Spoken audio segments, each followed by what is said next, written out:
Hello dear students, teacher ഇന്ന് വന്നിട്ടുള്ളത് July 9-ന് Victers ചാനലിൽ ടെലികാസ്റ്റ് ചെയ്തിട്ടുള്ള ഇംഗ്ലീഷ് 4th സ്റ്റാൻഡേർഡ് ക്ലാസ്സിൻ്റെ ആക്ടിവിറ്റീസുകളും അതിൻ്റെ ആൻസറുകളൊക്കെ ആയിട്ടാണ്.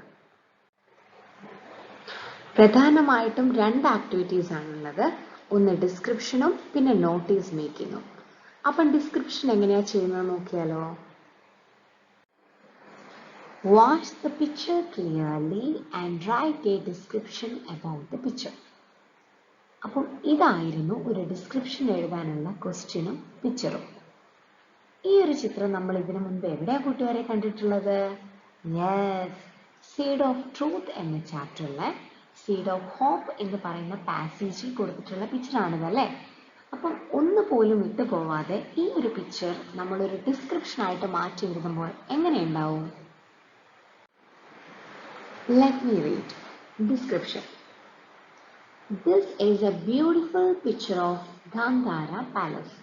ഇത് ഗാന്ധാര രാജ്യത്തിന്റെ പാലസിന്റെ ഒരു മനോഹരമായ പിക്ചറാണ്. In front of the palace, പാലസിന്റെ മുൻവശത്ത് we see King Vidyadhara accompanied by his guard. പാലസിന്റെ മുൻവശത്ത് കിങ് വിദ്യാധരയും അദ്ദേഹത്തിന്റെ ഗാർഡിനെയും നമുക്ക് കാണാം. Anxious parents and their kids are lined up in the courtyard of the palace.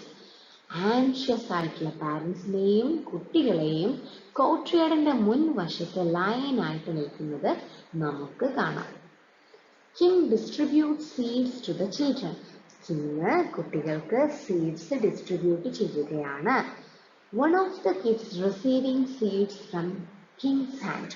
ഒരു കുട്ടി രാജാവിന്റെ കയ്യിൽ നിന്നും സീഡ് വാങ്ങിക്കുകയാണ്. അപ്പം ഇത്രയും കാര്യങ്ങളാണ് ഈ ഒരു പിക്ചർ കൺവേ ചെയ്യുന്നത്. ടീച്ചർ എഴുതിയ ഡിസ്ക്രിപ്ഷനാണിത്. അപ്പം ഇതുപോലെ തന്നെ കൂട്ടുകാരും ഒരു കുഞ്ഞു ഡിസ്ക്രിപ്ഷൻ എഴുതി നോക്കുക. അടുത്ത ആക്ടിവിറ്റി കിങ് വിദ്യാധരയുടെ പ്രൊക്ലമേഷനുമായി ബന്ധപ്പെട്ട് ടെക്സ്റ്റ് ബുക്കിൽ നൽകിയിട്ടുള്ള ആദ്യത്തെ ആക്ടിവിറ്റി ആയിട്ടുള്ള നോട്ടീസ് മേക്കിംഗ് ആണ്. നോട്ടീസ് മേക്ക് ചെയ്യുന്നത് എങ്ങനെയാണെന്നും എന്തെല്ലാം കാര്യങ്ങൾ ശ്രദ്ധിക്കണമെന്നും ടീച്ചർ ഡീറ്റെയിൽഡ് ആയിട്ടുള്ള ഒരു വീഡിയോ കൊടുത്തിട്ടുണ്ട്. വീഡിയോയുടെ ലിങ്കും കൂടി ഈ വീഡിയോയുടെ താഴെ കൊടുക്കാം. അപ്പം നോട്ടീസ് മേക്കിംഗ് കാണേണ്ടവരൊക്കെ ആ ലിങ്കിൽ പോയിട്ട് കാണാം. ഈ വീഡിയോ നിങ്ങൾക്ക് എല്ലാവർക്കും യൂസ്ഫുൾ ആയിട്ടുണ്ട് എന്ന് തന്നെ വിചാരിക്കുന്നു. ചാനൽ സബ്സ്ക്രൈബ് ചെയ്യാനും ബെൽ ബട്ടൺ അമർത്താനും ആരും മറക്കല്ലേ. അപ്പോൾ അടുത്ത ആക്ടിവിറ്റി ആയിട്ട് ടീച്ചർ നെക്സ്റ്റ് ക്ലാസ്സിൽ വീണ്ടും വരുന്നവരെ ബൈ ബൈ.